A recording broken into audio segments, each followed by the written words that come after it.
Na nataka kwa sasa nimwalike gavana wa Homa Bay, Gladys Wanga. Hebu tumpigie makofi gavana wa Homa Bay, Gladys Wanga, aje anene mafupi. Karibu, Madam, Your Excellency.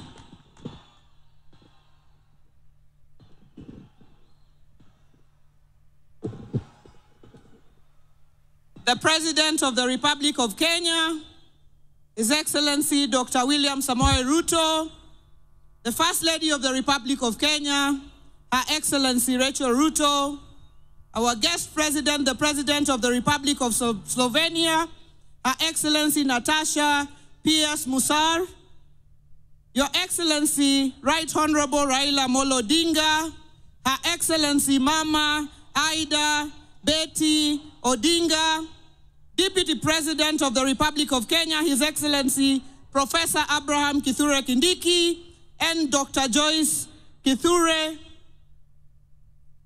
Cabinet secretaries present, speakers of parliament, Speaker of the National Assembly, Right Honorable Moses Wetangula, Speaker of the Senate, Amason Jaffa Kingi, the Prime Cabinet Secretary, Excellency Governors present, leaders of parliament, His Excellency Junet Mohammed, His Excellency Honorable Kimani Ichung'wa, Honorable Aaron Cheruiyot, members of parliament present, members of the diplomatic corps, distinguished guests, ladies and gentlemen.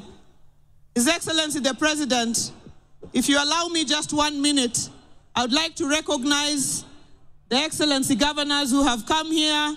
His Excellency James Bob Orengo of Siaya, His Excellency Anyang' Nyong'o of Kisumu, and His Excellency Dr. Ochilo Ayako of Migori, Deputy Governors led by my own Deputy Governor, His Excellency Oyugi Magwanga, members of Parliament from Homa Bay.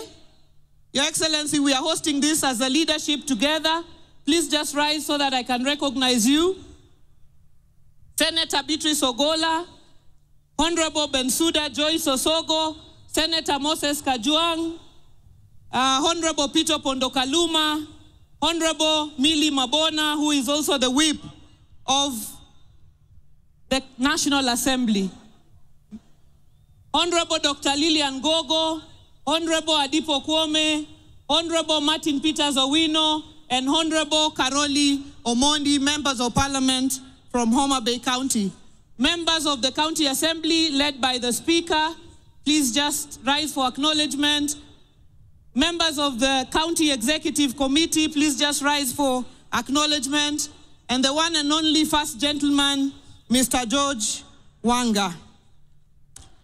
Your Excellency, it is my singular honor to warmly welcome you to the great county of Homa Bay, the Lake County of endless potential.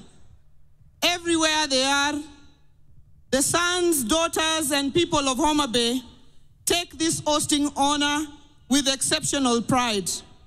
Your Excellency, allow me to express our profound gratitude for granting our request to host this Madaraka Day.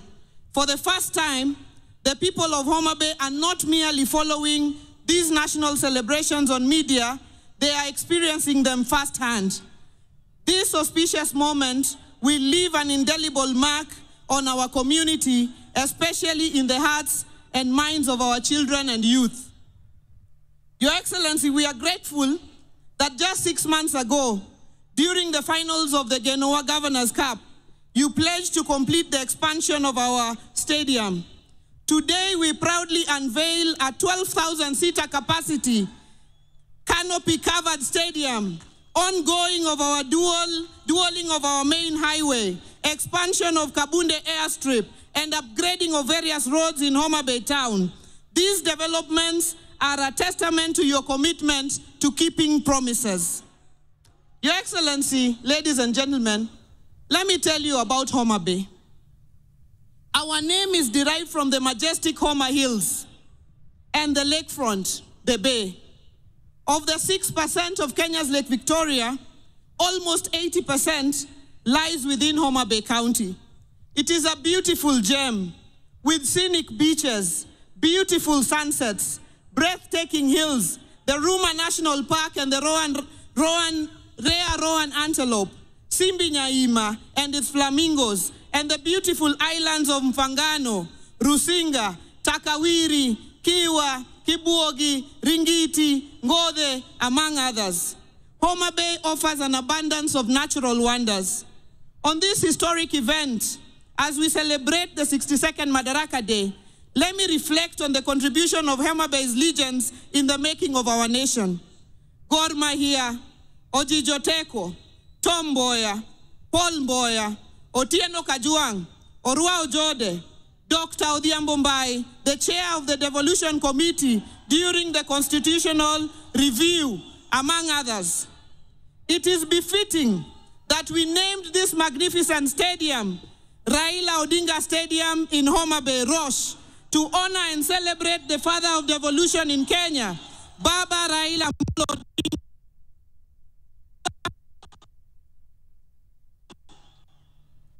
Ladies and gentlemen, in celebrating women's leadership, as a member of the G7 Women Governors Caucus, we are delighted and inspired to be joined today by our guest, Madam President, Her Excellency Natasha from Slovenia, the only country in the world with love in its name. We celebrate women leaders on whose shoulders we stand. Mama Phoebe Asio, Mama Rachel Ruto, and Minping, Her Excellency Dr. Canon Ida Betty Odinga, among many others. We thank the people of Homa Bay for electing women leaders, as we are among the few counties that have achieved the 2/3 gender rule, with the election of Honorable Millie Mabona, Honorable Dr. Ivo Bara, Honorable Dr. Lillian Gogo, Honorable Bensouda, and Senator Beatrice Ogola. Your Excellency, we celebrate your government's partnership with Homa Bay County, anchored in our constitutional framework. Since independence, no administration has matched your dedication to our development. The construction of 10 fresh produce markets in Kijebi, Luanda, Sindo, Mbita, Ndiwa, Rodi Kopan, Kindu Bay, Misambi, Kobodo, and the Homa Bay Fish Market at the lakefront, which you launched on Friday, will economically empower and dignify our farmers and traders. We thank you for approving additional markets in Kadongo, Kosele, Nyangueso, Pala, Sikuadi, and Rangue. Your Excellency, revitalization of the piers in Homa Bay, Kendu Bay, and Bita will foster seamless connectivity across Lake Victoria. In the near future, you will launch the Lake Victoria Public Ferry. Your Excellency, in line with this year's theme of the Blue Economy and Maritime Affairs, we request your government to support the setup of the Blue Economy Center of Excellence at the Tom Mboya University, lake safety for our fisherfolk, support for our beach management units, and inclusion of women and youth to attain the 52,000 potential Blue Economy jobs in Kenya. We applaud the commencement of construction of critical road networks, including the Mfangano Ring Road, Rusinga Ring Road, Mbita Sindo Magunga Sori Road, Kadel Kanyadiang Road or the Ojijoteko Road, Rangwe Oboke Nyaburu Road, Rangwe Ndiru Road, Kadongo Gendia Road, Nambakaraboka Diedo Road, the Gor Mahia Ring Road, Wahambla Imbo Road, La Laruga Road. The Gor Mahia, which you launched just the other day. These projects will enhance connectivity and drive economic growth for our people. Your Excellency, as a county, since coming into government 2.5 years ago, we have raised our on-source revenue by over 700%, from 191 million to over 1 billion shillings. Using this enhanced on-source revenue, we are constructing a 5-story accident and emergency block in our Homa Bay Teaching and Referral Level 5 hospital, which will serve as our referral hub, our commitment to a healthier and wealthier county. We are aggressively addressing infant and maternal mortality and combating the triple threat of gender-based violence, HIV, and teenage pregnancies. Your Excellency, following cutbacks in foreign assistance, we call on your government to assist county governments in recruitment, in financing recruitment of healthcare workers and regularization of UHC staff. Showcasing our boundless agricultural potential, according to the KNBS, Homa Bay is the leading producer of fish, sunflowers, sweet potatoes, and peanuts in Kenya, the second largest producer of cotton, and the top 3 millet and sugarcane producer, not forgetting our sweeted pineapples from Olare in Kochia. The establishment of the Riwa Special Economic Zone and the County Aggregation and Industrial Park in partnership with your government will facilitate value addition, agro-processing, industrial growth, wealth and job creation. The setting up of the fish processing plant by Victory Farms aligns with our vision for private sector partnerships. We call on more private sector players to set up at the Riwa Special Economic Zone in areas of cotton ginning, edible oil processing, sweet potato pelleting, among other value chains. We request your government, Your Excellency, to support us with the horizontal infrastructure at the Riwa SEZ. Your Excellency, we are committed to education. We have built 241 classrooms under a program dubbed Dondoa Kaunda in the last 2 years. Our Fundi Mangula Vocational Training Scholarship, Fins to Swim Scholarship, and bursary program supports over 20,000 beneficiaries every year. We thank all our partners for their support across various sectors. Joturuawa mabor, tokendo wadi mabor. The construction of our new county headquarters in partnership with CPF is now nearly complete, and it will provide a one-stop shop for all government services, complete with a Huduma Center. This project is part of a broader vision to transform Homa Bay into a vibrant economic hub and a gateway to East Africa. We are relocating administrative offices to open up the lakefront for investment, tourism, and hospitality. Our larger vision is to have a Homa Bay city in a decade, the Cape Town of Kenya. Your Excellency, on behalf of the people of Homa Bay, let me thank you for appointing our sons, CS National Treasury, Honorable FCPA, John Badi, and the PS Interior, Dr. Raymond Omolo, to critical dockets in your government. Your Excellency, let me celebrate our unity in progress. The success of Homa Bay has been achieved by working together in our quest for development as captured in the ODM 10-point agenda. I thank you, Mr. President, and Your Excellency Baba, for coming together to ensure that no Kenyan is left behind through this broad-based arrangement. This is how we will tackle the challenges confronting us, by having everyone on board the Kenya prosperity ship, the men, the women, the youth, the persons with disability, the elderly, the marginalized, and all 47 counties. As we celebrate 62 years of self-rule, let us recommit ourselves to national unity, progress, and development. In closing, Your Excellency, I take this opportunity to warmly invite you all back to our county for the Devolution Conference in August 2025 and the World Food Day in October 2025. And tomorrow, as we host the Mashebeji Derby for the first time outside Nairobi at this same stadium, the home of Engineer Michael Olunga. God bless Homa Bay County. God bless Kenya. Ero urukamano jothurua. Ero urukamano kuamrua kowelo. Makofi ya Governor tafadhali. Thank you, Your Excellency. Your Excellency, sir, before Her Excellency invites the Deputy President, allow me to give PS Hinga a few minutes to give us an update on where we are with affordable housing. Tumpigie makofi PS Hinga akija kunena machache.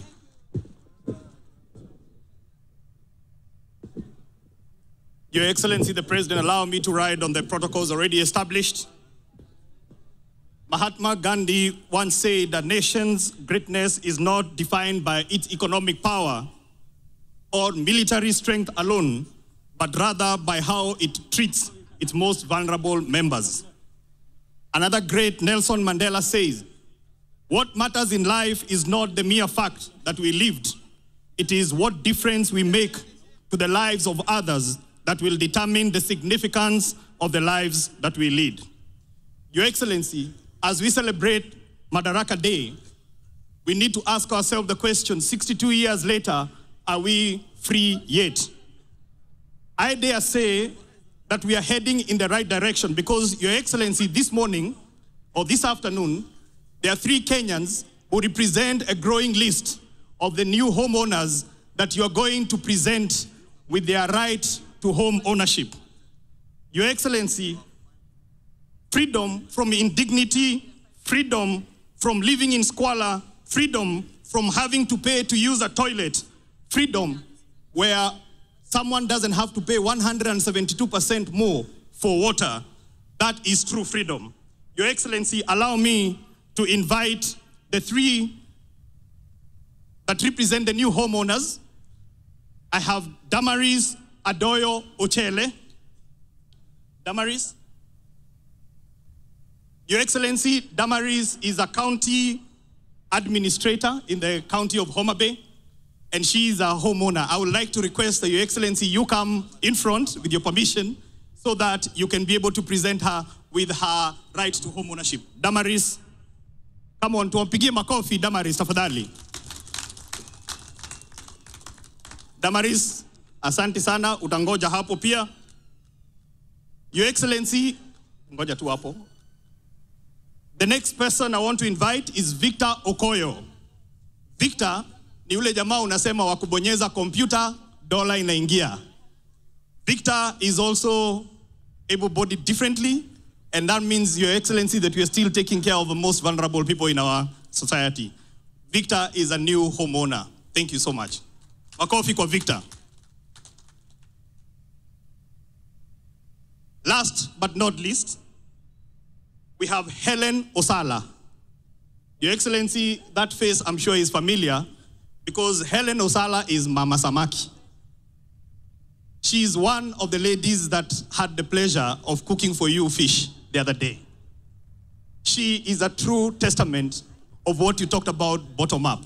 When you talked about you're going to build serikali na mama mboga na watu wa boda boda.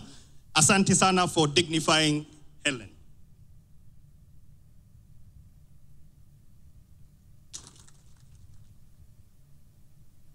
So I will ask them now to stand close to you, Your Excellency, so that they can take a photo. These are the 3 new homeowners that represent majority of the growing list of new homeowners. Your Excellency, we have changed the tune from freedom is coming tomorrow to freedom is here. Let's celebrate Madaraka Day for majority of Kenyans who are new homeowners. Thank you. God bless this great country.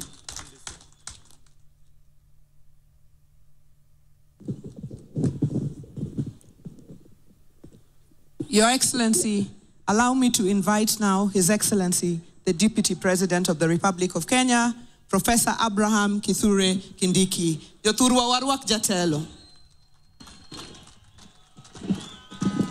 Mheshimiwa Rais, allow me to write on the protocols which have already been laid out. Mheshimiwa Rais, naomba kwa heshima kubwa, kabla sijakualika kwa sababu leo tungetaka tukusikie, naomba niambie wananchi, Rais ameniuliza kwa heshima nimsaidie kwa kumuita rafiki yake, kiongozi wetu ambaye ni mwanasiasa ambaye amekuwa na ushawishi mkubwa sana katika siasa zetu za Kenya. And therefore, I feel greatly honored to request with a lot of humility His Excellency Raila Amolo Odinga to say jambo before I can invite the President. Wapi nduru ya baba jameni?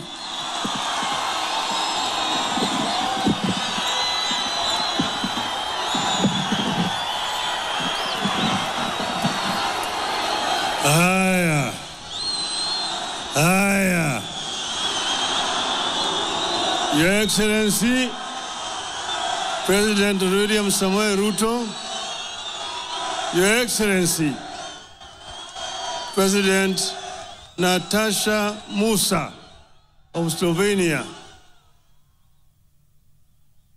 the diplomats who are here, distinguished guests, ladies and gentlemen, hamjambo, hamjambo, Jothurwa, Umor, Will, Ushiek. It is an honor, Your Excellency, to be allowed to greet these people today. This, as the governor has said, is a great day for the Homa Bay County. But more importantly, Your Excellency, it is a testament that devolution works and can work if it is empowered. Your Excellency, 62 years ago, the founding fathers of our nation, after a very long struggle for independence, attained internal self-government on this day. And that's the day when Pimas now had a hope that eventually the country was going to be independent. They went on further to coin the Kenyan dream in our national anthem. You'll find it in several stanzas of our national anthem. The first one which says, Lord, bless this land of ours. Justice be our shield and defender. May we dwell in liberty, peace and liberty, and plenty be found within our borders. That meant that first, they want us to live in peace. And peace is just not the absence of war. Peace means that somebody has also got food to eat. And they say that unity, people should be united without any discrimination on the basis of gender, on the basis of tribe, on the basis of religion, and on the basis of culture. This is what our founding fathers wanted. Your Excellency, at that time, they coined a constitution that had devolution in it, called Majimbo at that time. Over the years, Your Excellency, there were changes. Eventually, when we struggled, we brought back devolution in our constitution. This devolution, Your Excellency, has had several challenges. But I want to invite you, Your Excellency, to ensure that devolution works. Empower the devolution.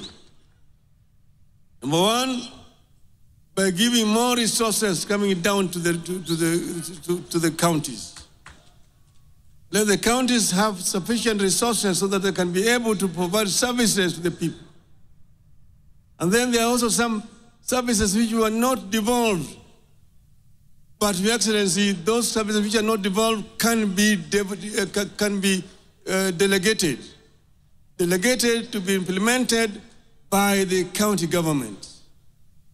But, Your Excellency, I want to plead with you, do not resurrect provincial administration. Provincial administration is a relic of colonialism that has no place today in a free and independent Kenya. We want to see that the governors get sufficient resources to do their work. And then they are also going to be supervised by other institutions. We want also our members of parliament to continue to do their work effectively by representing, legislating, and oversighting the national government, but allow the development to be done by the county government themselves. Your Excellency, if we do this, this country is going to develop at much faster rate. That is why I would like to hear today on the National Day, appeal to Parliament to implement what we had put in our agreement, that 450 billion shillings be allocated to to counties in this coming budget. Finally, Your Excellency, you've had several challenges. We have had a lot of issues. 2 years ago, we were on the streets. And even last year, they were on the streets, the Gen Zs. I saw that during the prayer breakfast recently this week, there was apologies that were being made, the speaker and yourself, which is wonderful as a first step to reconciliation. But then there's the issue of people who are injured, some people who died during that time.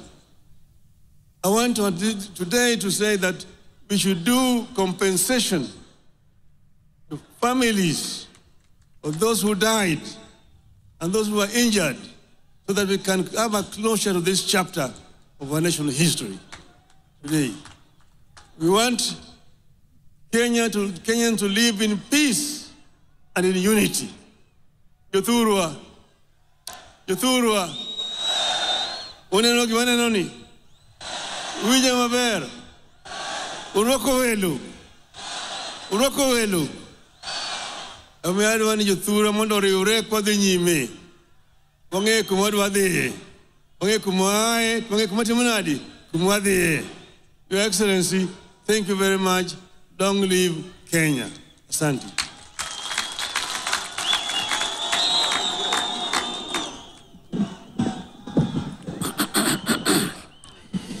Your Excellency, before I invite you, allow me just to say this in a minute, that this generation owes the generation that fought for the political freedom of Kenya,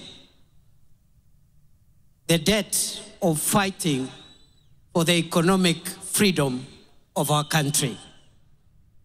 As you lead us, Your Excellency, I am satisfied that we are on a course of paying the historical debt of our forefathers who fought for the freedom of Kenyans to govern their own affairs and to rule themselves. We are paying that debt by ensuring we also provide economic freedom to Kenya and its people. Number two, Your Excellency, in that journey, I am equally persuaded that we as a country, and with you as our leader, we are also creating a more inclusive Kenya. From an economic standpoint, for a long time, the investments of national resources, especially in supporting the value chains from where the majority of our people derive their income, those resources have sometimes forgotten certain sectors.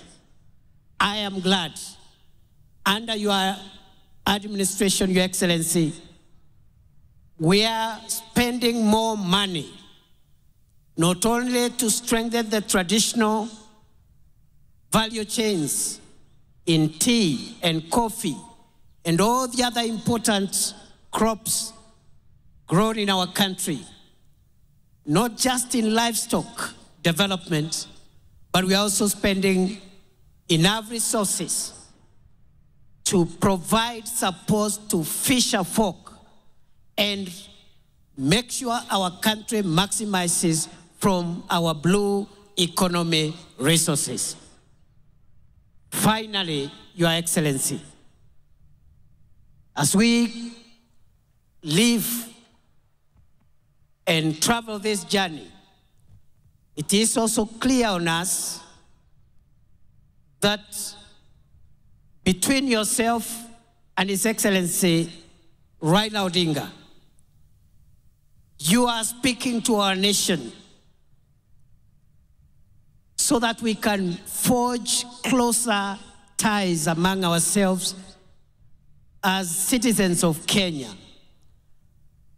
reduce barriers brought about by politics, ethnicity, religion.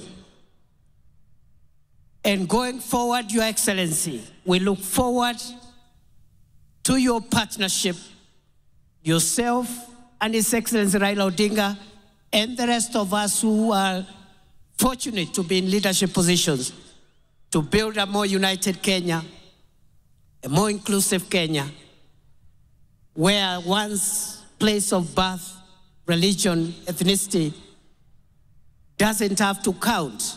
Rather, their merit and what they bring on board in the contribution of our national development is what matters. I want to appeal that we also bring on board all generations, so that the younger people, the older people, the children, and even the generations to come, we all find ourselves in that one ecosystem, because we all belong to this country. No generation is superior to the other. The older people have a role to play. The younger people have a role to play. Our children have a role to play. Even the unborn, when they arrive in the world through Kenya, they will have a role to play. Nakushukuru Mheshimiwa Rais, na mimi nataka nikuambie nitaendelea kusaidia vile unajaribu kuunganisha Kenya. Nimshukuru mzee wetu Mheshimiwa Raila Odinga, ambaye ni kiongozi amesukuma siasa ya Kenya kwa muda mrefu, before some of us even arrived in the scene. But he is courageous enough, patient enough, all the time to consider Kenya greater than each one of us. Na kwa hayo mengi, Mheshimiwa Rais, allow me, fellow Kenyans, that we be upstanding as we invite President William Ruto to come and address us. Wapi shangwe na vigelegele jameni? Asanteni sana. Welcome, Mr. President.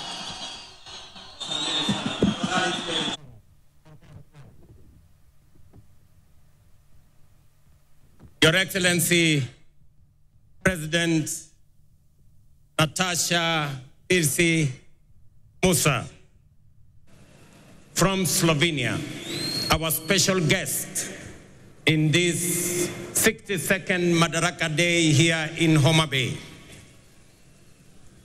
Your Excellencies, honorable members, distinguished guests, ladies and gentlemen, the great people of Homa Bay and Kenya, hamjambo.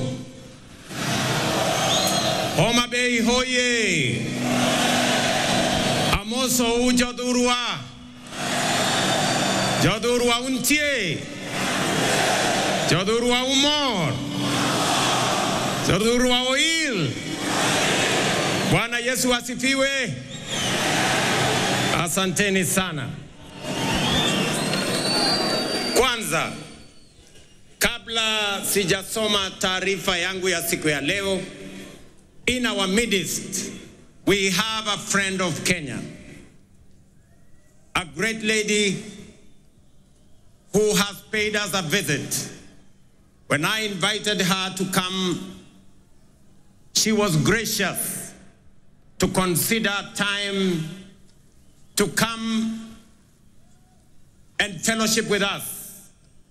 And more importantly, she agreed to be a special guest on this Madaraka Day in Homa Bay. Your Excellency, Madam President, we honor you. We are grateful for your consideration and for coming to be in our midst. And the people of Kenya, represented by the people here, welcome you to Kenya. And as a special guest, let me allow you to make your statement.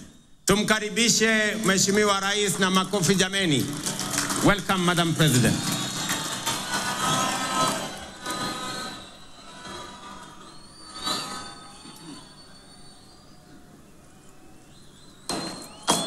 Hello, everybody. Dear Mr. President, distinguished guests, and above all, people of Kenya, I stand here before you, deeply honored by the privilege that Kenya, a proud and powerful nation of the African continent, has bestowed upon me to address the Kenyan people on behalf of the people of Slovenia. I stand before you, humbled yet proud of how warmly Slovenia has been received and of our shared desire to see the cooperation between our two countries flourish. 62 years ago, the Kenyan people wrote a pivotal chapter in history. Madaraka Day, the day Kenya gained the freedom of self-government, marked the day Kenya finally secured the right to shape its future. An arduous journey came to an end.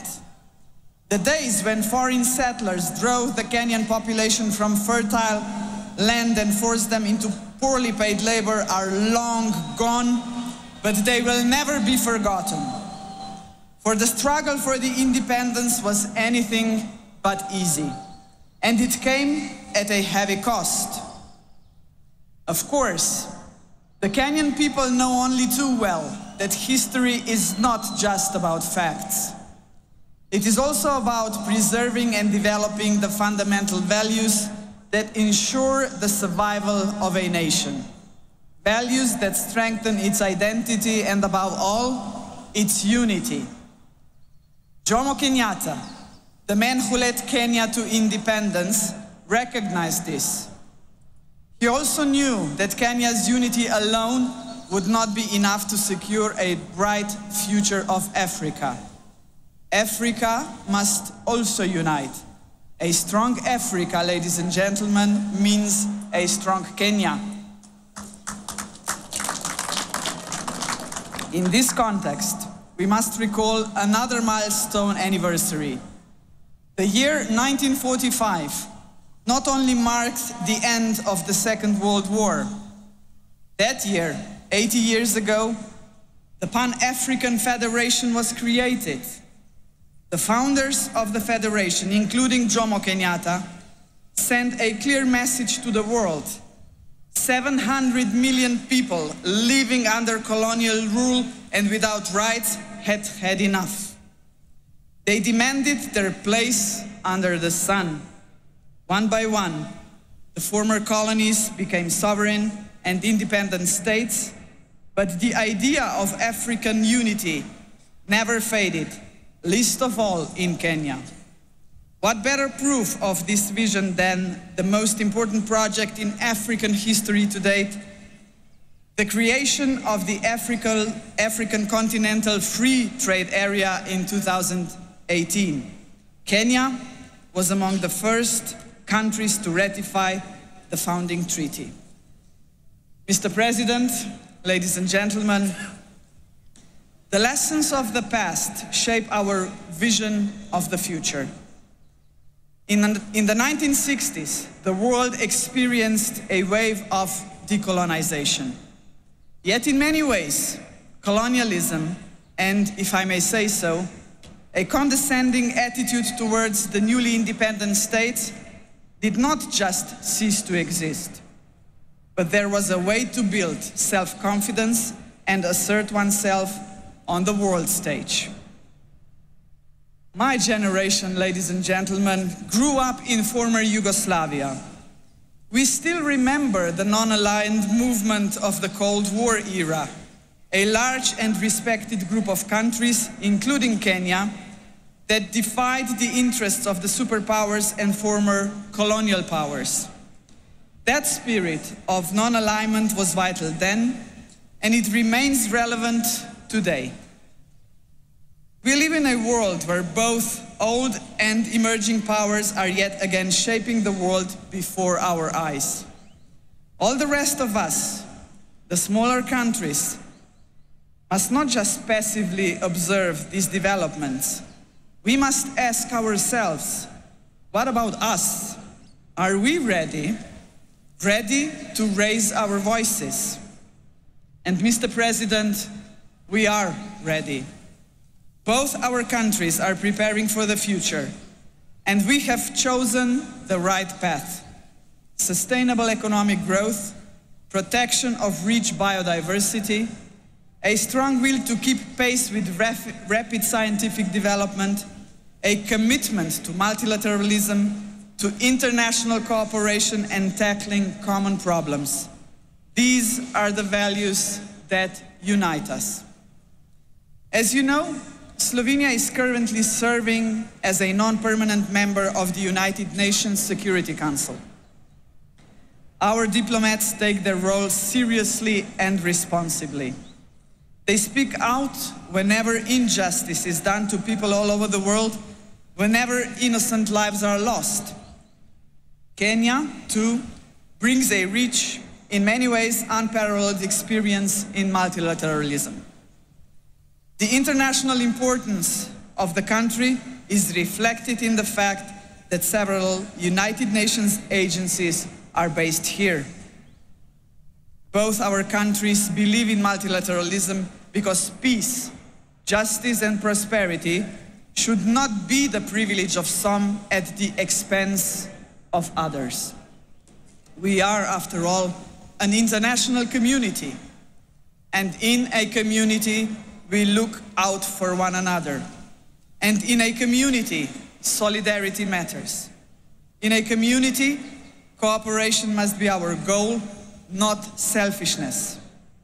In a community, peaceful settlement of disputes, not wars, must be the norm.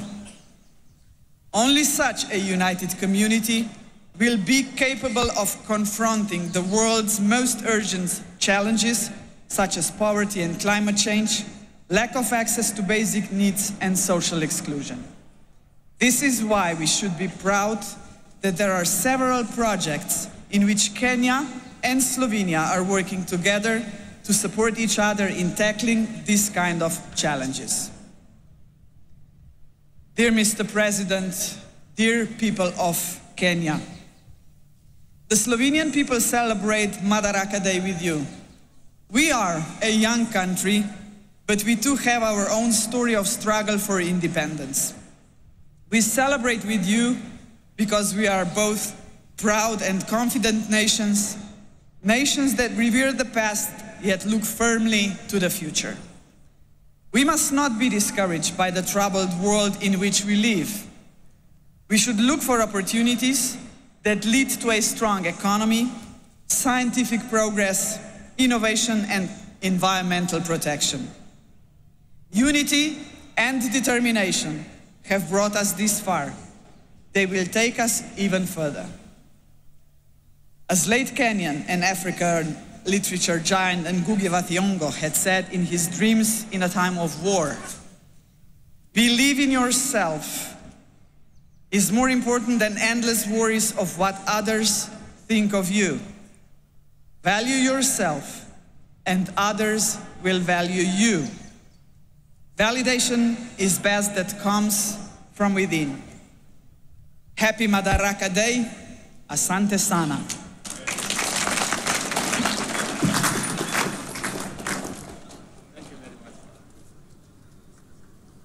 Thank you very much, Madam President. And thank you very much for that statement.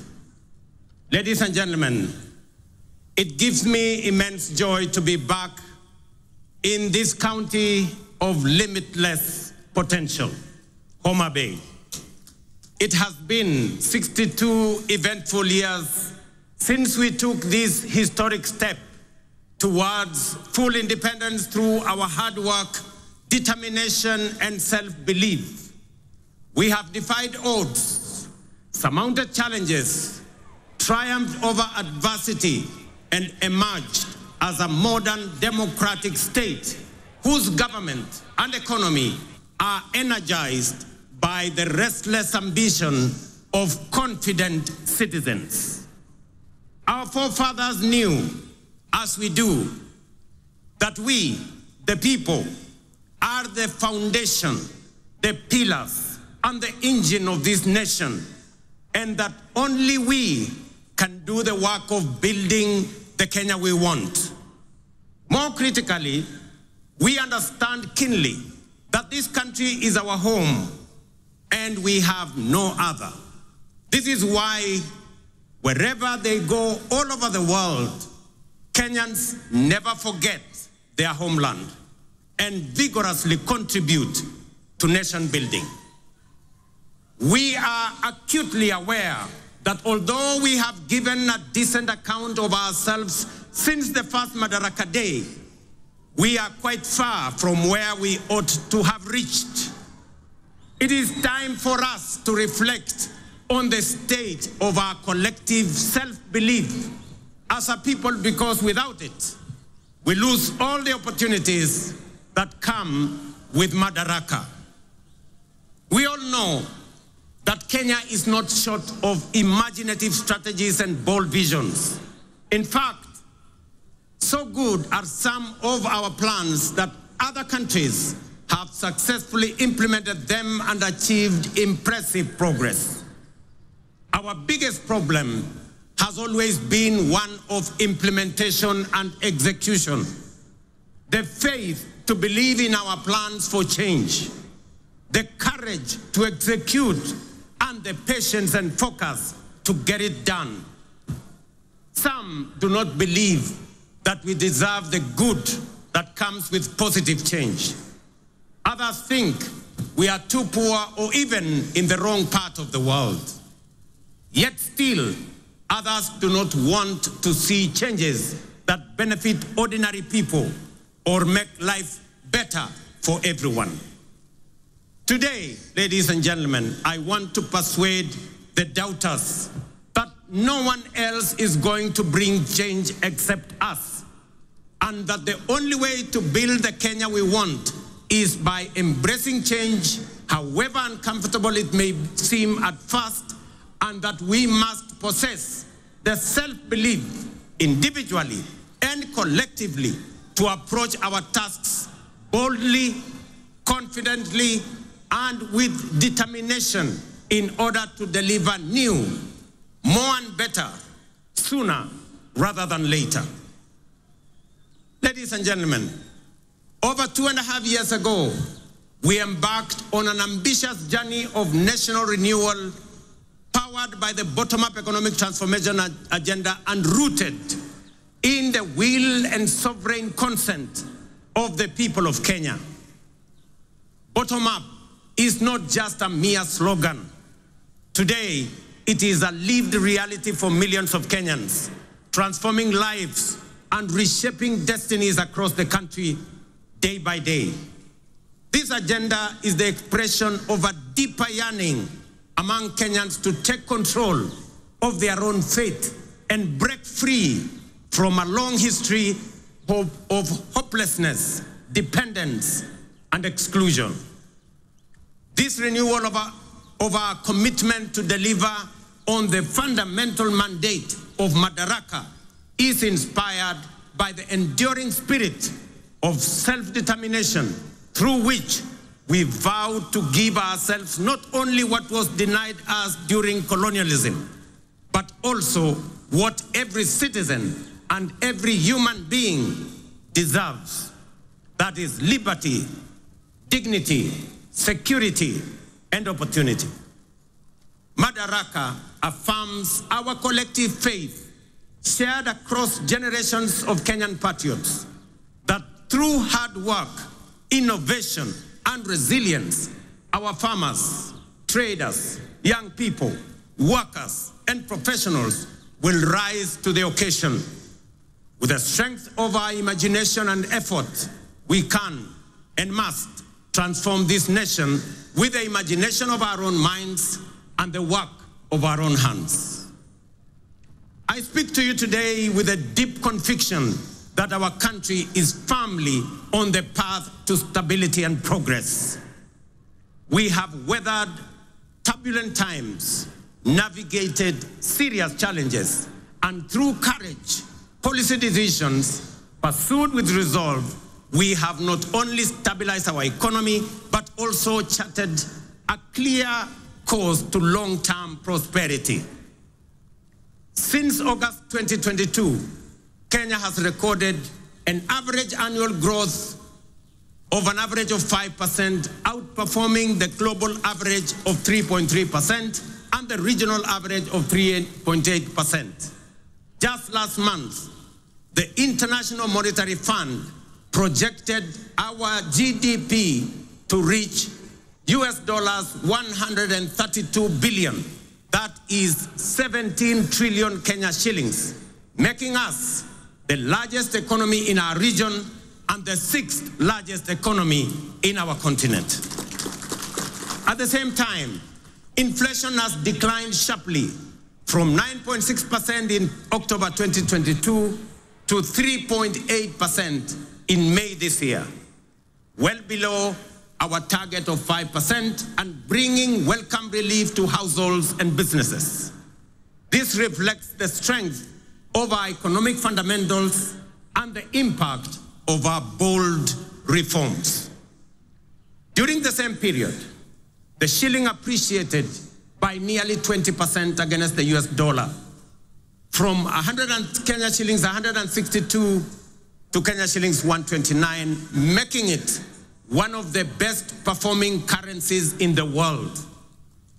The central bank rate has decreased from 13 to 10%, lowering the cost of borrowing and spurring private sector activity. Additionally, our foreign exchange reserves now stand at US dollars 10 billion, extending our import cover from 2.5 to 4 months.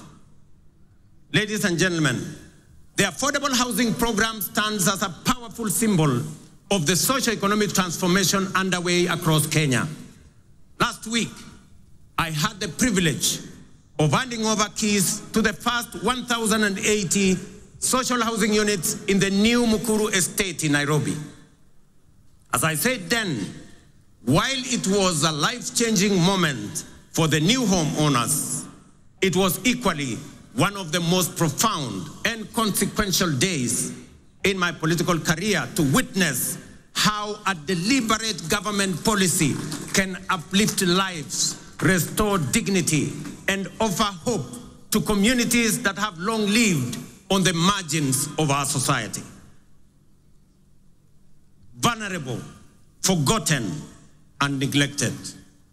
It also marked a proud milestone for Kenya and demonstrated that ambitious national programs can be successfully implemented to deliver tangible benefits to ordinary citizens and fundamentally reshape our understanding of meaningful change. To see families move from the hardship of overcrowded slums to the relative comfort of permanent homes, complete with electricity, running water, and clean cooking gas, was a powerful reminder of what pro-people policies can deliver and the great things we can achieve together when we focus our thoughts and energy on possibilities and action rather than obstacles and doubt. A little over 2 years ago, many were skeptical when we said that ordinary Kenyans can begin owning homes through a rent-to-own model, using the same amount they pay in rent. Today, that bold promise is being fulfilled.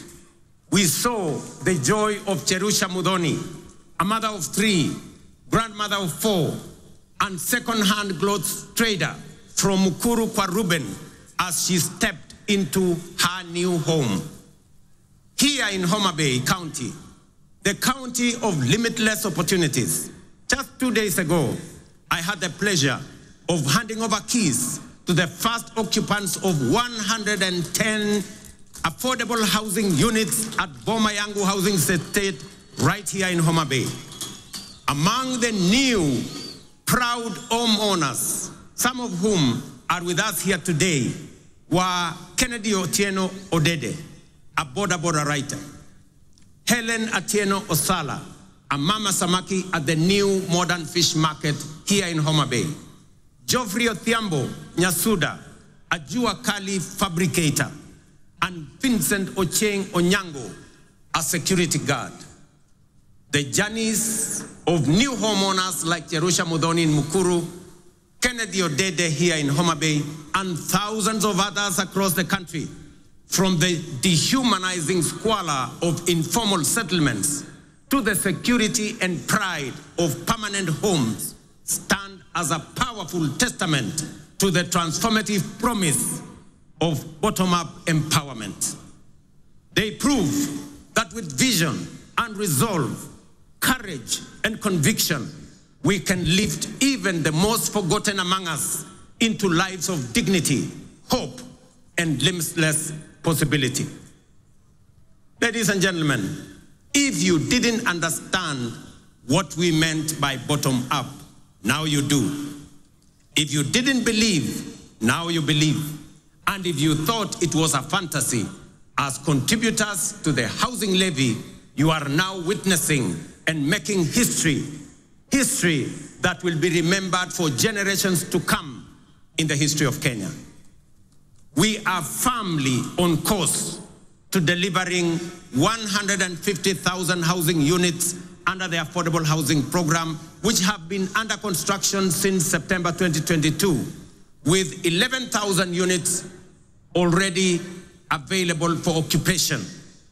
Very soon, I shall be handing over keys to new homeowners in Bahati, in Nakuru, in Elbakon, in Nakuru, in Mabera, in Kuria West, in Mgwen, in Nandi, in Milimani, in Kakamega, and also in Vihiga counties, Nanyuki, and many others across the country. The bottom-up transformation is reaching every corner of Kenya, leaving no one behind.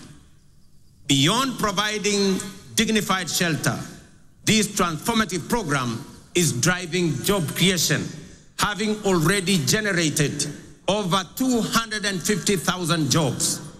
It is nothing short of a nation-building revolution, uplifting lives, growing businesses, and redefining the future of work and urban living in Kenya.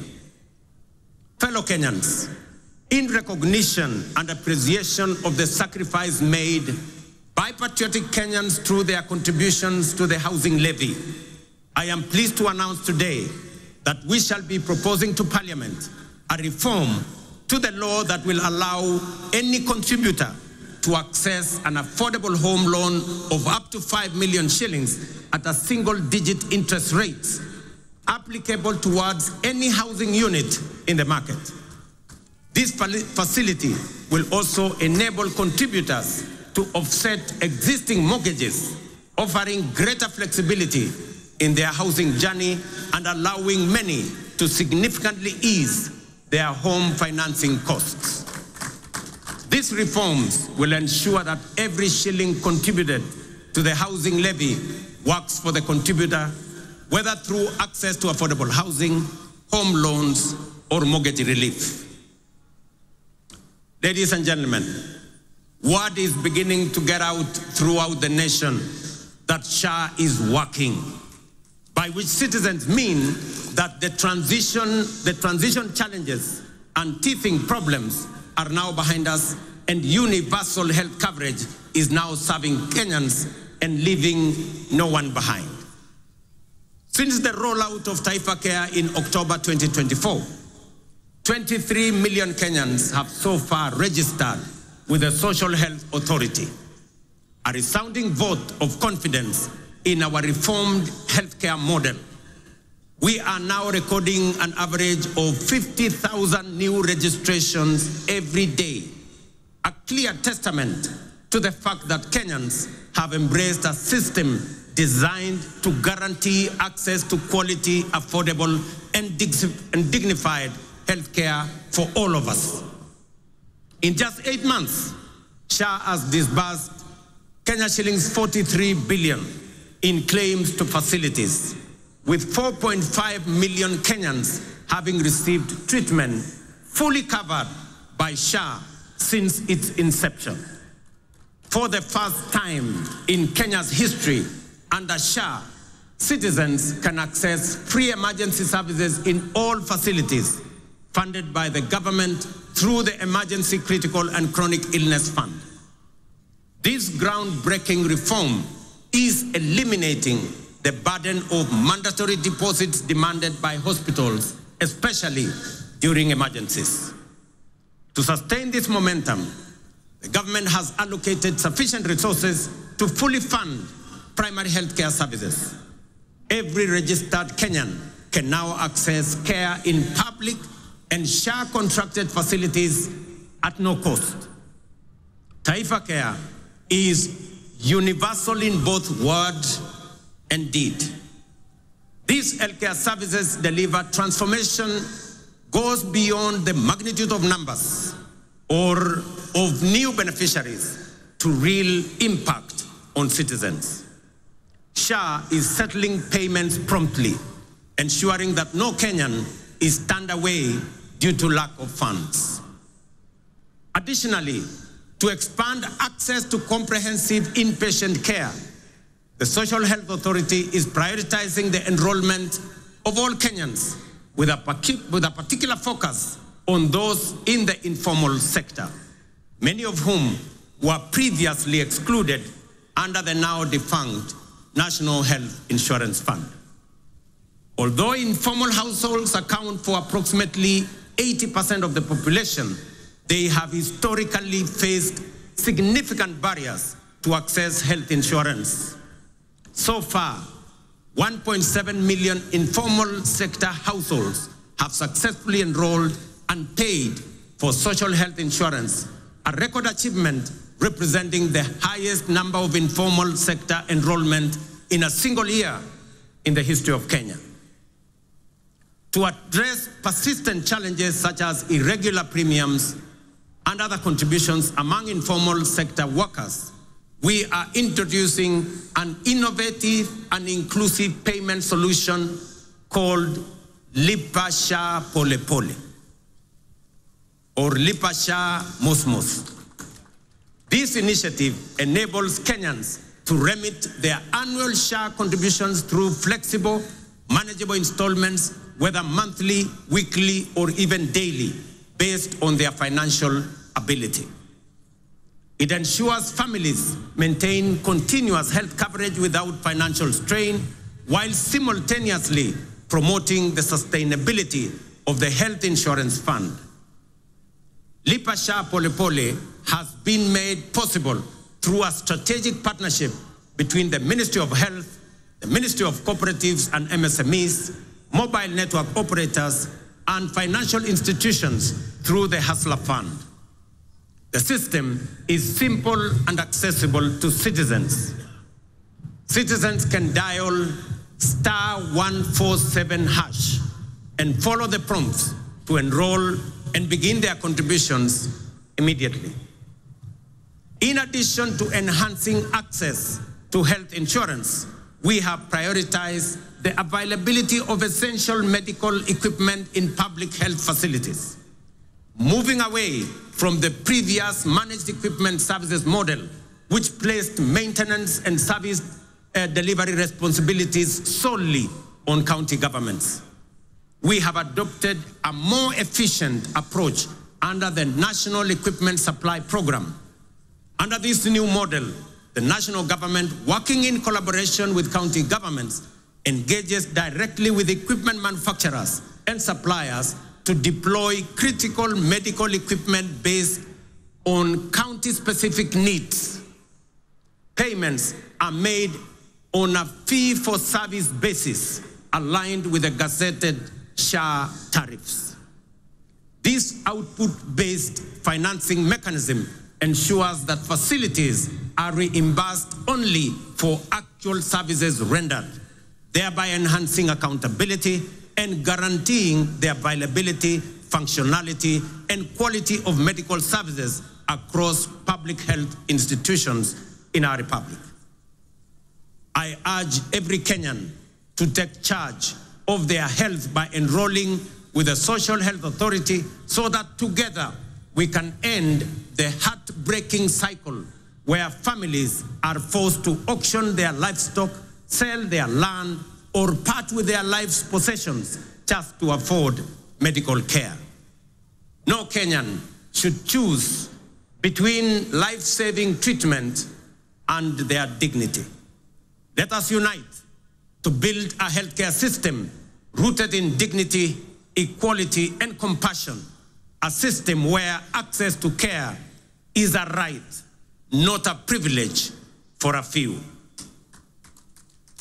Ladies and gentlemen, you will agree with me, fellow Kenyans, that the remarkable progress we are making in both affordable housing and Taifa Care has been made possible by the solidarity, trust, and commitment with which Kenyans have participated in and contributed to the realization of radical positive change on an unprecedented scale. The evidence before us of real progress with real impact on people's lives should encourage and inspire us to do even more together with greater confidence and to turn Kenya into the country we all aspire to belong. I extend my deepest gratitude to millions whose housing levy contributions are restoring dignity to fellow citizens who may never have had a dream of owning a decent home. I also thank all who support SHA and are helping us turn our vision of universal health coverage into a lived reality for millions across our country. Ladies and gentlemen, through strategic investments in agriculture, we are accelerating both growth and resilience in the sector. Fertilizer subsidies have boosted food production by 50%, while reforms in the coffee and sugar sectors have revived local industries, enhanced farmers' incomes, created jobs, and reinvigorated rural economies. Today, milk farmers are earning an average of 50 shillings per litre, up from 35 shillings 2 years ago. Coffee farmers are now earning up to 150 shillings per kilo, a remarkable increase from an average of 65 2 years ago. Tea earnings rose from Kenya shillings 138 billion in 2022 to 215 billion in 2024. Sugar production surged from 490,000 metric tons in 2023 to 815,000 metric tons in 2024, enabling us to reduce sugar imports by 70%, while increasing farmers' earnings from 50 billion to 90 billion. We have intervened with consistency and focus to ensure sugarcane growers receive fair returns for their deliveries and that they get paid in full and on time. To anchor these gains sustainably, we must recognize that increasing the efficiency of milling plants is central to farmers' interest. Efficient mills are more profitable and offer farmers optimal returns.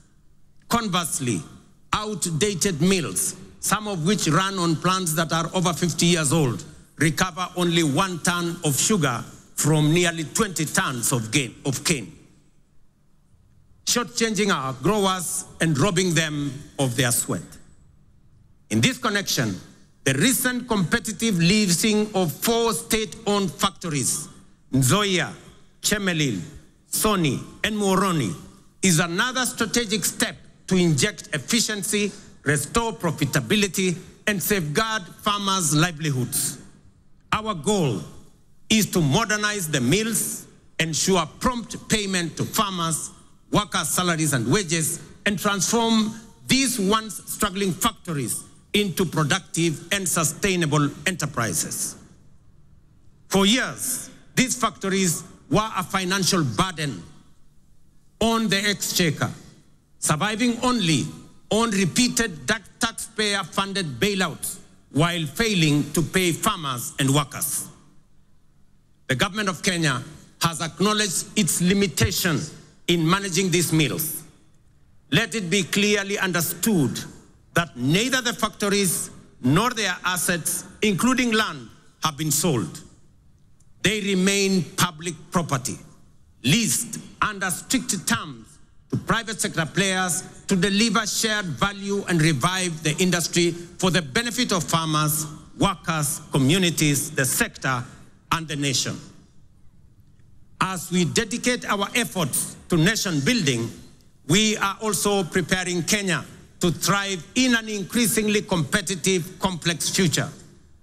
This requires equipping our learners with the knowledge, skills, and mindset necessary to seize opportunities and contribute meaningfully to national development. Guided by bold recommendations from the Presidential Working Party on Education Reform, we are undertaking the most transformational shift of our education system in over 6 decades. We have successfully transitioned to a competence-based education system, moving away from rote learning towards a dynamic, skills-based approach aligned with the 21st century needs and our socio-economic goals. Our next priority is to ensure every school has infrastructure and equipment needed to support both learners and teachers. To support this transition, and respond to the needs of our growing population, we have undertaken the largest teacher recruitment drive since independence, employing 76,000 new teachers over a period of 2 years, and are on course on additional 24,000 teachers by January next year. We also have built more than 23,000 additional classrooms, easing pressure on existing infrastructure and shielding teachers and learners from the burden of overcrowded classrooms. At the tertiary level, we have revolutionized education financing through a new student-centered funding model that ensures the sustainability of our TVETs and universities while expanding access for learners. Today, students from poor families get up to 90% of government scholarships, with parents paying only a nominal fee. In recognition of the transformative power of technical and vocational education and training, in tackling pressing socioeconomic challenges such as youth unemployment, skills gaps, and poverty, the government is aggressively scaling up investment in technical training. TVET colleges enrollment is set to grow 4-fold from 500,000 last year to 2 million by the end of this year, equipping a new generation with skills and knowledge needed to drive Kenya's industrialization, innovation, and economic competitiveness. Ladies and gentlemen, to further empower ordinary Kenyans and small businesses with affordable credit, the Hustler Fund has supported over 25 million borrowers, disbursed 70 billion, and mobilized 4.5 billion in savings. It has also introduced a revolutionary credit rating system that is transforming access to finance for millions who were previously excluded from the formal financial system. The Hustler Fund credit rating system is designed to offer fair and transparent assessment of creditworthiness. It serves as an alternative form of soft collateral for individuals at the base of our economy, the historically excluded majority who lack access to formal financing guarantees such as payslips, title deeds, or other traditional forms of collateral. To date, over 4.5 million beneficiaries with strong credit scores have been qualified for increased loan limits. Notably, 400,000 of them are now eligible for loans of up to 150,000 without any other collateral except their credit score, bringing them into direct engagement with commercial banks. This effectively integrates them into the mainstream financial system, unlocking greater economic opportunities for them. As part of this financial empowerment program for those at the base of our economy, I am pleased to announce that in recognition of the immense potential of our young people, their critical role in the economy, and their capacity for creativity and innovation, the government of Kenya has partnered with the World Bank to roll out the 20 billion National Youth Opportunity Towards Advancement Project, commonly known as NYOTA. This initiative aims to empower over 800,000 young people aged between the ages of 18 and 29 years and up to 35 years for those with disabilities by enhancing their employability through skills, training, on-the-job experience, recognition of prior learning, and entrepreneurial development, and the promotion of a savings culture. The Nyota project leverages the Hustler Fund platform and has already attracted over 1 million applicants for its business support component. This initiative targets at least 70 young people in every ward across Kenya, offering grant funding, business training, and market linkages. We have committed 5 billion Kenya shillings in grants to support 100,000 young people. Each will receive Kenya 50 shillings grant in seed capital to start their entrepreneurial journey by August this year. I am equally pleased to report to the nation that effective this week, we will commence the nationwide rollout of Climate Works, a bold and ambitious initiative aimed at engaging over 110,000 young people across the 47 counties in meaningful work that strengthens their nation's resilience, beginning with informal settlements. Launched last year in Nairobi, the program has recorded significant success and is now being expanded to the remaining 46 counties. Structured as a social protection program, Climate Works will engage youth to deliver vital public goods, including the construction of roads, the planting of trees, and the improvement of environmental sanitation within their localities. Through Climate Works, we are not just offering a paycheck for today. We are providing financial relief and a bridge to future opportunities, enabling young people to pursue their next steps, whether in launching a business, furthering their education, or stepping into long-term employment. So vijana wa Homa Bay, mujipange kuanzia next week. Ile ilikuwa inaitwa kazi mtaani, sasa itaanza Kenya mzima, na vijana 110,000 watapata nafasi ya kushiriki katika kazi hiyo. Ladies and gentlemen, the blue economy is a central pillar of the bottom-up economic transformation agenda with vast potential for job creation, food security, revenue generation, and rural development. Many nations have leveraged their marine resources for prosperity. It is time for Kenya to do the same. That is why this Madaraka, themed around the blue economy and maritime affairs, is being marked here in Homa Bay, the bay of endless opportunities. When we speak of unutilized opportunities and untapped potential in the blue economy, Homa Bay in many ways mirrors the promise of Kenya itself. Kenya has the capacity to become a maritime powerhouse. It is time to act, time to do something bold, ambitious, and transformative with this opportunity. Recognizing this opportunity, the government of Kenya is prioritizing the blue economy as a key frontier for national socio-economic transformation. We are making deliberate and strategic investments in sustainable fisheries across lakes, dams, and oceans. A flagship initiative is the Kabonyo Fisheries and Aquaculture Services and Training Center of Excellence in Nyando. Once operational, it will produce 7 million fingerlings quarterly to restock Lake Victoria and drive research, training, and innovation. The facility will house a Nile Perch Innovation Center, an Aquaculture Resource Center, and the Kenya Fishing School, positioning Kenya as a regional aquaculture leader.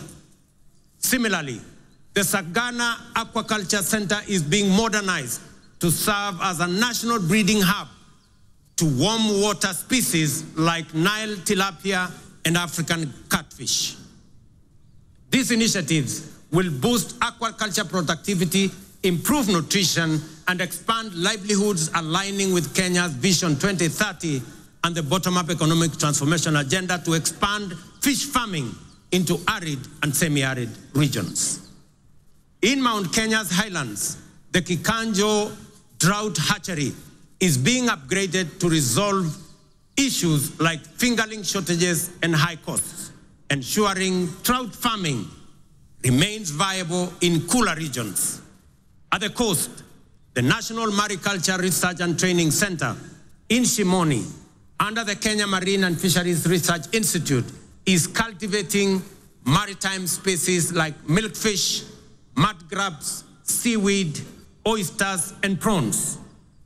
This initiative aims to create jobs and improve livelihoods for about 200,000 people across 5 coastal counties.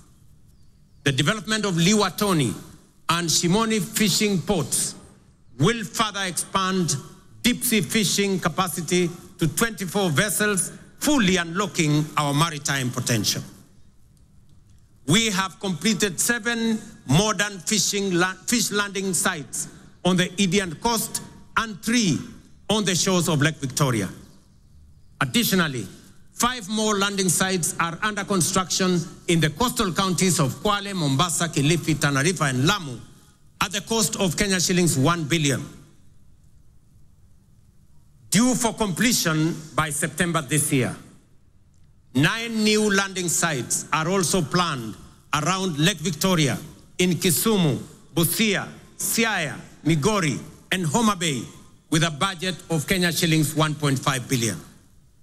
To strengthen the fisheries value chain, we are also building modern fish markets with cold storage and hygiene facilities. In the coast, markets are being constructed in Likoni, Malindi, and Kibuyuni.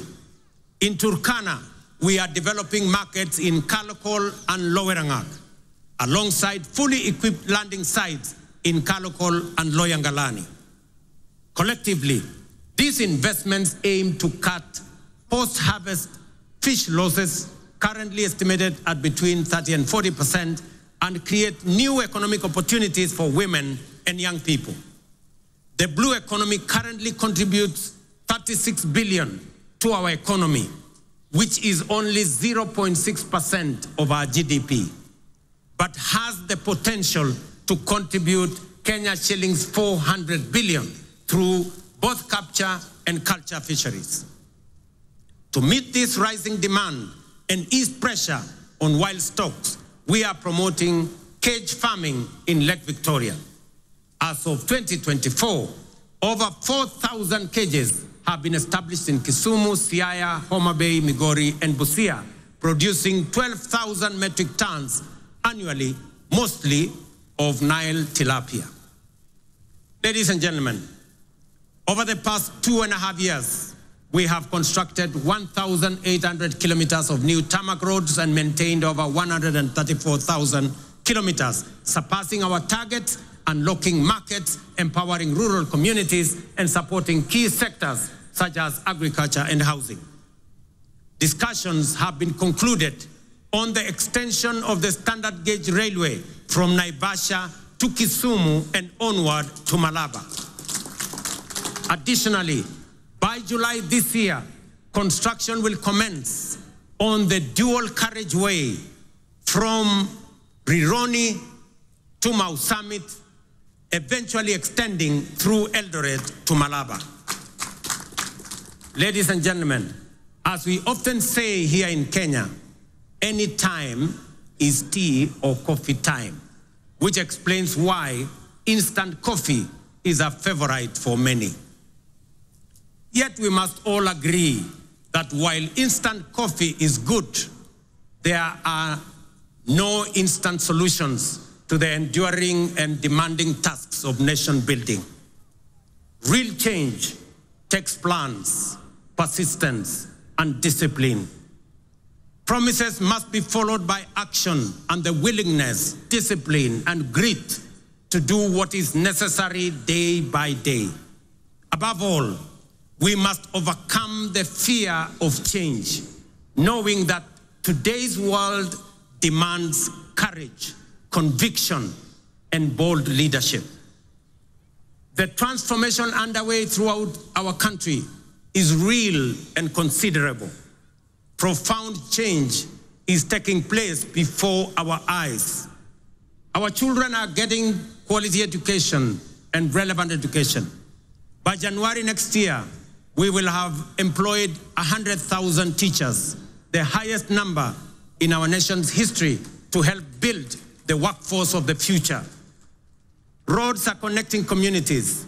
Electricity is reaching every village. Dignified homes are rising across counties. Farmers are feeding the nation. Millions now access quality healthcare without barriers. Border riders are getting affordable credit, and mama are thriving in modern markets nationwide. This is bottom-up economic transformation in action. No longer a distant dream, but a lived reality for millions of hard-working Kenyans whose dreams are now within reach. We must sustain this momentum to make up for lost time and create opportunities for millions still yearning for a chance. We must remain steadfast in our belief in Kenya's potential and in our ability to realize our dreams. Let us never become a nation that stopped believing, nor a people who only dreamed but were too afraid to act. Let us move forward with the same spirit, honoring the vision of our founding fathers. Their dream was not just self-rule, but a nation where every Kenyan from every corner can dream freely, strive equally, and achieve their potential. Today, we renew that promise to leave no one behind and build a Kenya where hope and opportunity are a right for all.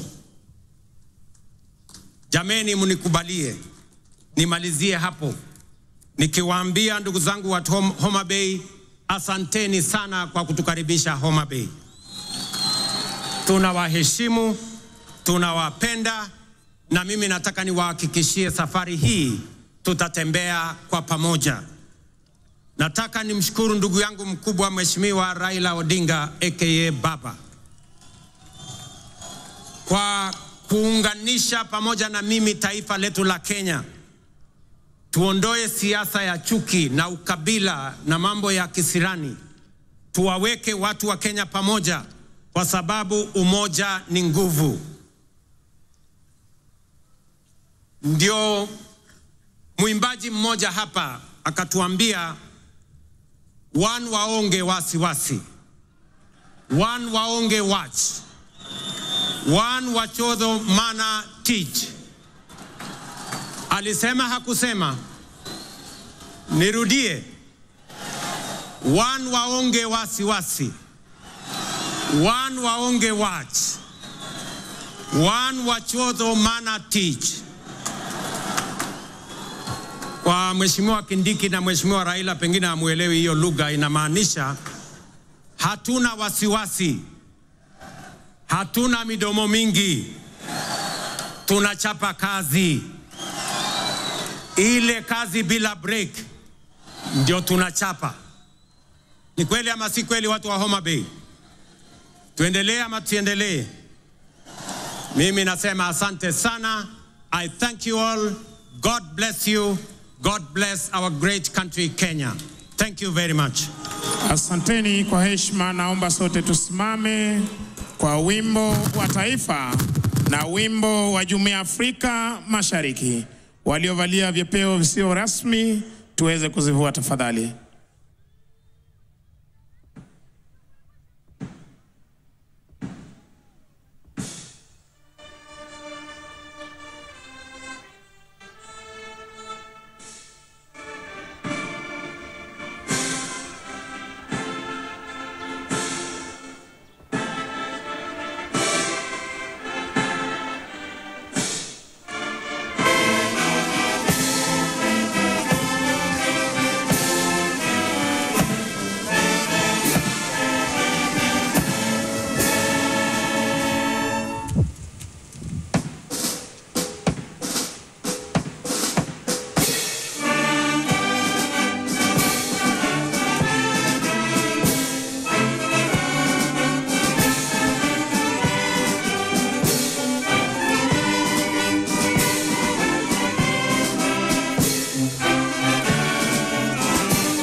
Asanteni kwa heshima, naomba tuweze kutulia ili mwenzetu aweze kutupa itifaki ya kufumukana mahali hapa. Kwa ruhusa yako Mheshimiwa Rais, niombe viongozi wabaki wametulia kwenye jukwaa rasmi ili niweze kutangaza itifaki ya kuondoka. Niwaombe pia wananchi, tafadhali kwa heshima tusalie mahala tulipo hadi viongozi wetu watakapoondoka. Niombe kutangaza kuondoka uwanjani kwa Rais wa Jamhuri ya Kenya, Daktari William Samoei Ruto, akiandamana pamoja naye mama wa taifa, wakisindikishwa na mkuu wa majeshi ya ulinzi, Jenerali Charles Kahariri. Na wakati huo pia niombe gari ya Service Commanders iweze kukaribia. It is now my singular honor to announce the departure of Her Excellency Dr. Natasa Pik Musa, the visiting head of state and president of Slovenia.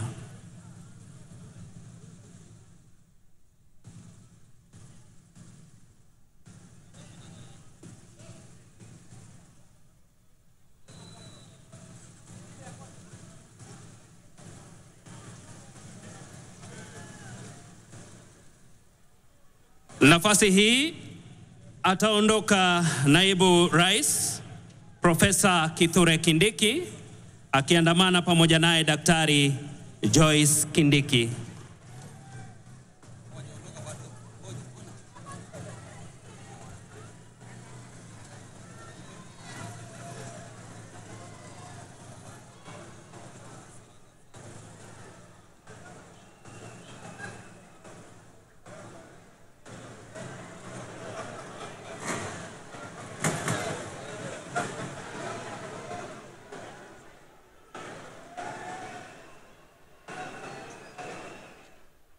Camera.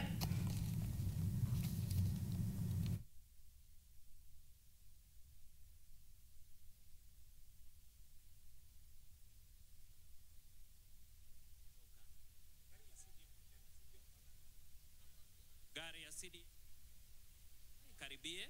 52nd Madaraka Day celebrations have come to a close here in Homa Bay under the scorching lakeside sun here in Homa Bay County, a region that was chosen not just for its symbolism but for its strategic alignment with this year's theme, which was harnessing blue economy for sustainable growth in the country. It was a day marked by color, a day marked by culture, but also a day marked by conversations about Kenya's past and its future as well. Now, President William Ruto, delivering the keynote address there, painted a very ambitious outlook of Kenya's economic and social transformation. The president speaking to one of his agendas, which is the affordable housing program, saying that the government is firmly on course to delivering about 150,000 housing units within the next year. And I remember Ruto, Lofty, President William Ruto, just about 2 weeks ago, was in Mukuru kwa Ruben in Nairobi, where he handed over keys to various beneficiaries of the program. And the president, in his speech today, saying that that was one of the proudest moments of his political career, further bolstering his ambition. But the president also spoke about the universal healthcare coverage program under the Social Health Authority, mentioning that about 23 million Kenyans have so far been registered under UHC, an increase from 8 million Kenyans. He also says that about 1.7 million informal sector households are now registered under the Social Health Authority, something that hadn't been happening before. But I guess one of the biggest promises under housing, Lofty, is the president saying that to make premiums more consistent, they're going to launch something more affordable for the Kenyan, and that is Lipa Sha Pole Pole or Lipa Sha Mosmos. And that is what the president says will ensure that more and more people are all covered under the universal health coverage program. Michelle, nadhani kwamba umegusia vizuri kabisa kipengee kimoja ambacho nadhani kiko mtimani mwa Rais William Ruto, kiko katika kilindi cha moyo wake, na ni kwamba Wakenya wawe na makazi ya bei nafuu. Na akimalizia pale mwisho, labda kuchukulia tu, amesema kwamba ndoto ya watangulizi wetu, ndoto ya waanzilishi wetu wa taifa la Kenya ilikuwa ni kwamba kuwe na umoja, mshikamano na maendeleo, na akasema kwa sasa hivi tunaishi hiyo ndoto. Nadhani pale labda si kwa kutamka kwa maneno, lakini jinsi alivyokuja pamoja yeye na kinara wa ODM Raila Odinga, ni kwamba ndoto ile ya kila Mkenya asiachwe nyuma itimie. Lakini wanavyosema Waswahili kwamba kitamu huliwa na kiliwacho huisha, ni kwamba utamu huu wa Homa Bay unakwenda kutamatika kwenye dakika 30 zijazo, maana imekuwa ni mihemko, mbwembwe, tafrija la zaidi ya wiki nzima katika maandalizi. Tumeona barabara zimejengwa, tumeona kiwanja cha ndege cha kutua ndege alipotua jana Rais William Ruto. Tumeona pia eneo la maegesho la vifaa vya baharini na vile vile kuboresha na kuongeza thamani kwa samaki kwa maana ya modern fish site ambayo imetengenezwa kwa kima cha shilingi bilioni 1.5 kama walivyotaja. Lakini ili kurejelea kauli mbiu ya mwaka huu ya sherehe za Madaraka hizo 62, pengine kuongeza utamu katika tafsiri ya mwananchi ni kwamba maji yetu, uchumi wetu.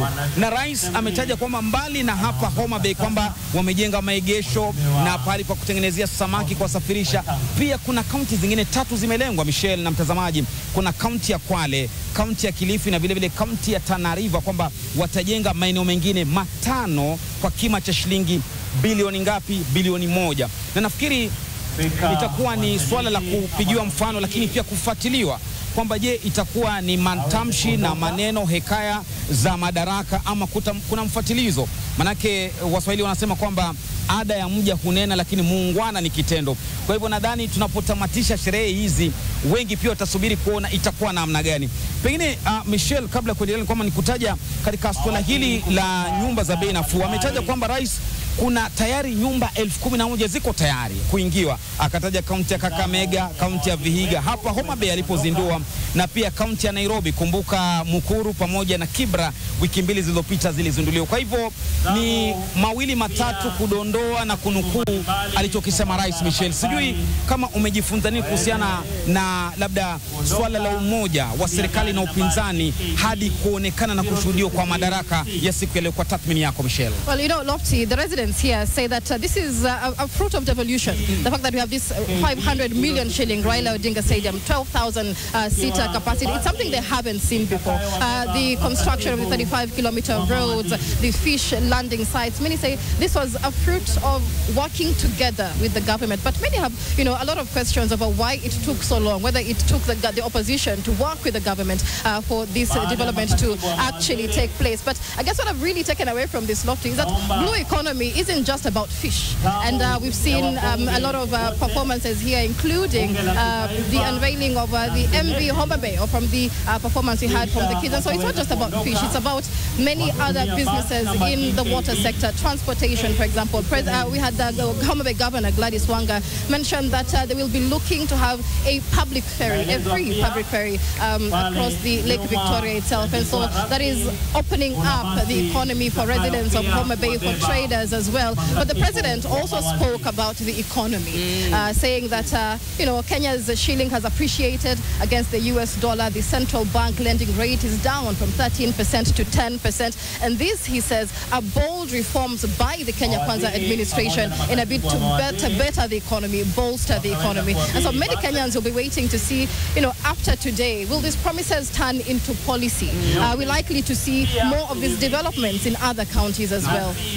Policies kwa maana ya sera kwa wale ambao hawaja kula mayai, lugha hii ya mkoko. Na nafikiri ukitaja uchumi utanikumbusha kipengee kimoja ambacho rais ametaja katika hotuba yake. Amesema kwamba katika hali ya kuimarisha kilimo cha miwa na sukari, sekta ya sukari, amepunguza uagizaji, ama serikali ya Kenya imepunguza uagizaji wa sukari kwa 70%, na vile vile kuongeza mapato ya wakulima wa miwa kutoka bilioni 50 miaka miwili iliyopita hadi bilioni 90. Je, kwa ground iko vipi wanaposema? Kumbuka kwamba kipindi hiki ni kipindi ambacho wanaomiliki na wanaopeleka miwa yao katika viwanda vya sukari kama Nzoia, Chemelil, Soni pamoja na Mhoroni wanateta kwamba kwa nini serikali inataka kubinafsisha, kuchukua viwanda hivi ambavyo vimekuwa vya mwananchi, vimekuwa vya umma, kuwapelekea watu binafsi waweze kuvimiliki. Maswali ni mengi, na kumbuka kwamba hili limezua mdahalo ambao unapigwa hadi majukwani. Tumemsikia mkuu wa mawaziri Musalia Mudavadi, ambaye pia ndiye waziri wa masuala ya nje, akisema kwamba hili ni swala zuri, litafungua viwanda hivi. Tumemsikia pia Profesa Kithure Kindiki katika ziara yake wiki 2 zilizopita katika kaunti zaidi ya 5 mlimani, akisema kwamba wacheni viwanda vya sukari virudi kwa watu binafsi. Lakini maswali ni kwamba Mkenya anajiuliza faida ataitoa wapi, wakati Mkenya anabidi apitie kwa mtu binafsi ili hali wanaamini serikali. Nadhani ndio maswali ambayo katika uchumi aliyotaja. Je, watafikia pale wakulima wa miwa? Je, uchumi wa sukari utapanda kama alivyosema, ama kuna nia zingine fiche labda za kisiasa? Lakini pia kutaja uchumi na Nyanza, kumbuka kwamba watu wanampa mkono Raila Amolo Odinga kwamba kwa mara ya kwanza kabisa alicheza siasa za handshake wakati ule na Mwai Kibaki wakati wa serikali ya nusu mkate, akacheza siasa za handshake kati yake na rais aliyeondoka Rais Uhuru Kenyatta mwaka 2018. Lakini siasa za mwaka huu ama za wakati huu kati yake na Rais Ruto, watu wa Nyanza wanasema zimeleta matunda zaidi. Ulivyotaja uwanja huu, uga huu wa shilingi milioni 500 pamoja na mengi mengineyo, mawaziri watatu kutoka eneo hili la Nyanza, bila kutaja mengi mengineyo ambayo Wakenya wa kutoka Homa Bay na Luo Nyanza County wanasema hewala Rais William Ruto, hewala Raila Amolo Odinga. Michelle, ni kweli kabisa. Nakumbuka Lofty, pia kuna ile upgrading ya Kabunde airstrip. Most of the VIPs here today actually came in and flew in through the Kabunde airstrip, and that was upgraded specifically for this Madaraka Day, Madaraka Day celebrations. Lakini labda Lofty, labda tusikie tuko wa Kenya mmoja wawili wamepata nini kutoka Madaraka Day celebrations hii? Baba, labda usonge mbele kidogo. Oh, thank you. Thank you. I'm George Alwar. I'm a teacher by profession, and in this profession, we are not happy when our president and Raila Amolo Odinga could not come together. In fact, we are not happy, but now we are happy, and we have seen so many things within our society, within our community. We were left behind as Luo community, but now you see we have a very big stadium. We have a very big airstrip. By the way, I teach at Sero Secondary School, just next to that stadium. Sometimes I just yearn to go to Nairobi by air, but one day I will go. Thank you very much, and we appreciate this government. Let it continue. Whoever is opposing this government, Mungu atamuona. Thank you. Asante sana. Na nasikia pia rais, labda tuongee na rais, amesema kutakuwa na lipa sha pole pole ama lipa sha mosmos. Wakenya wengi waweze kuwa wanaenda hospitali under the Social Health Authority. Wewe unahisi aje kukitu swali? Thank you very much. My name is Stephen Ogutu. And I want to say that, first of all, we appreciate the president of this country for actually seeing it wise to bring this auspicious occasion to the county of endless potential. Having done that, we are very happy with the development agenda of the current administration. And more specifically, talking about SHA, as a man who hails from the ground, I want to say that people have mixed reactions as to whether SHA is actually serving them to the best of their interests.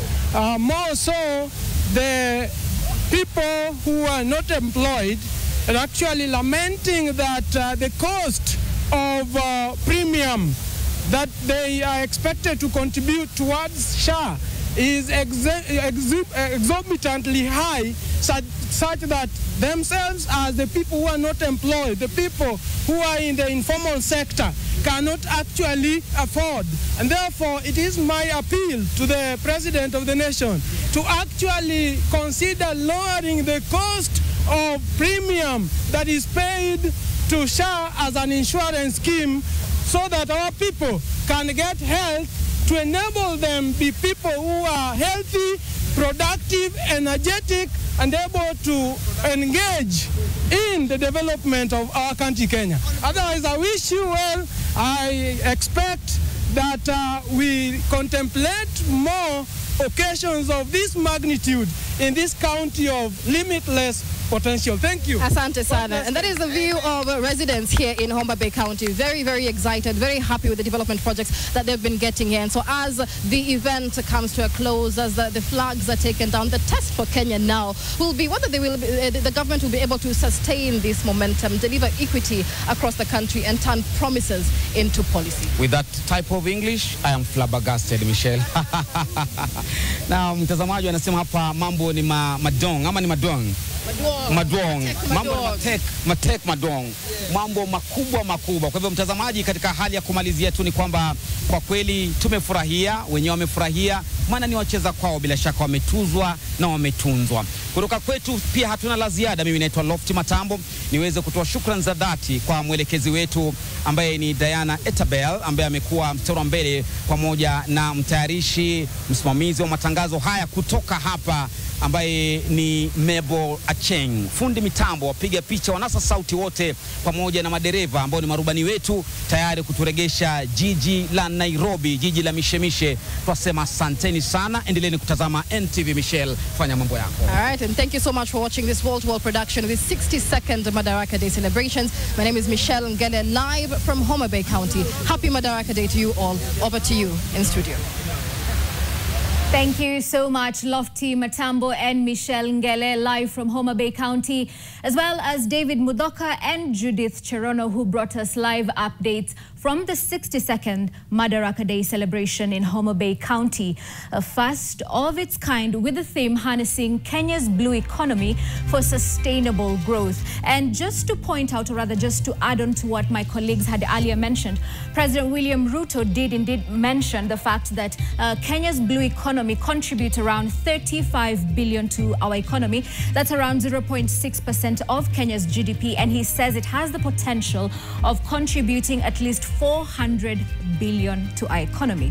Well, as Michelle indeed pointed out, quite an ambitious outlook for Kenya. The other thing that I also would like to point out is the issue of SHA, with President William Ruto mentioning that 23 million Kenyans have been able to register for the Social Health Authority.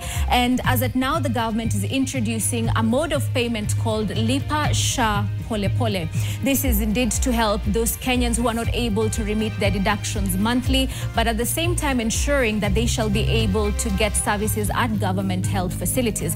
But while at the same time, don't go too far, because we're here to fact check all this information to you, the audience, even on the ground.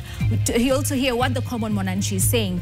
The other key issue also that President William Ruto has spoken about today is that the Kenya Kwanza government has employed over 76,000 teachers in the last 2 years, and they're also looking forward to employ at least 100,000 teachers by next year. And as a matter of fact, when it comes even to the Hustler Fund, 25 million borrowers have benefited from the Hustler Fund, and now the Kenyan government has partnered with the World Bank with a project called the Nyota Project, which is going to aid the youth with at least 20 billion Kenya shillings to be able to fund for their development project. The other key concern area is the sugar sector, where he's saying there's going to be a restoration of the sugar mills. That's Nzoia, Chemilil, thereabout. And he's saying he wants to assure Kenyans that indeed there was talk of privatization, but he's also assuring Kenyans that the factories and the lands are not being sold. They still remain public properties, and looking at a projection of 90 billion from 50 billion in terms of increase in terms of the sugar sector. We're taking a short break here on NTV. Don't go too far. I'll be back with the news at 1 p.m. In as much as it's not 1 p.m. right now, it's around 1:54 a.m. But I'll be back with the bulletin. Don't go too far.